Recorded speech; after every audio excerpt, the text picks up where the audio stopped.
ഇന്ന് നമ്മൾ ഉണ്ടാക്കാൻ പോകുന്നത് ഫ്രൈഡ് ചിക്കനാണ് കേട്ടോ. അപ്പോൾ ആദ്യം ഒരു സാധാ നോർമൽ പാല് 400 ലിറ്റർ പാലെടുക്കുക. അതിൽ ബട്ടർ മിൽക്ക് ആക്കണം അത്. അപ്പോൾ നമ്മൾ അതിലേക്ക് കുറച്ച് വിനാഗിരി, കുരുമുളക് പൊടി, ഇത്തിരി ഉപ്പിട്ടിട്ട് കലക്കി വയ്ക്കുക കേട്ടോ. എന്നിട്ട് കഴുകി വെച്ച ചിക്കൻ അങ്ങനെ അതിലേക്ക് ഇറക്കി വെച്ച് ഒരു അരമണിക്കൂർ വെക്കണം കേട്ടോ. അപ്പോൾ അരമണിക്കൂർ കഴിഞ്ഞിട്ട് വെളുത്തുള്ളി ഈ സാധനങ്ങളൊക്കെ ഒന്ന് അരച്ചെടുക്കുക. വെളുത്തുള്ളിയാണ് കൂടുതൽ വേണ്ടത്.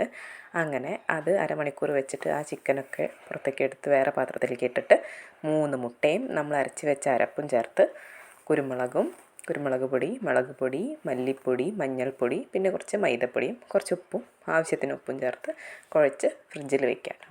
ഫ്രിഡ്ജിൽ വെച്ചാൽ നന്നായി മസാല പിടിക്കും. പിന്നെ വേറൊരു പാത്രത്തിൽ 2 കപ്പ് മൈദയും ഒരു അര കപ്പ് കോൺഫ്ലവറും പിന്നെ കുറച്ച് മുളക് പൊടിയും കുറച്ച് ഉപ്പും ചേർത്ത് മിക്സ് ചെയ്ത് വെക്കുക. എന്നിട്ട് ഈ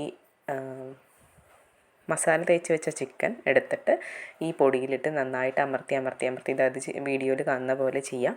എന്നിട്ട് അത് ഒരു പാത്രത്തിൽ വെള്ളം എടുത്തിട്ട് അതിൽ ഒരു 1 2 3 എണ്ണുന്നത് വരെ മുക്കി വെച്ചിട്ട് അപ്പം തന്നെ എടുക്കുക. എന്നിട്ട് പിന്നെയും പൊടിയിൽ അമർത്തുക. അപ്പോൾ 2 കോട്ടായിട്ട് അതുപോലെ നല്ല കോട്ടായിട്ട് കിട്ടും. ഇങ്ങനെ കിട്ടിക്കഴിഞ്ഞാൽ വറുത്താൽ നല്ല ടേസ്റ്റായിരിക്കും. അങ്ങനെ ചൂടെണ്ണയിലിട്ടിട്ട് വറുത്തെടുക്കുക. അപ്പോൾ നമ്മുടെ ഫ്രൈഡ് ചിക്കൻ റെഡിയായി. അപ്പോൾ നല്ല എണ്ണ ചൂടായിരിക്കണം ആദ്യം ഇടുമ്പോൾ. പിന്നെ നമ്മൾ സിമ്മിലിട്ടിട്ട് വറുത്തെടുത്താൽ മതി. Thank you.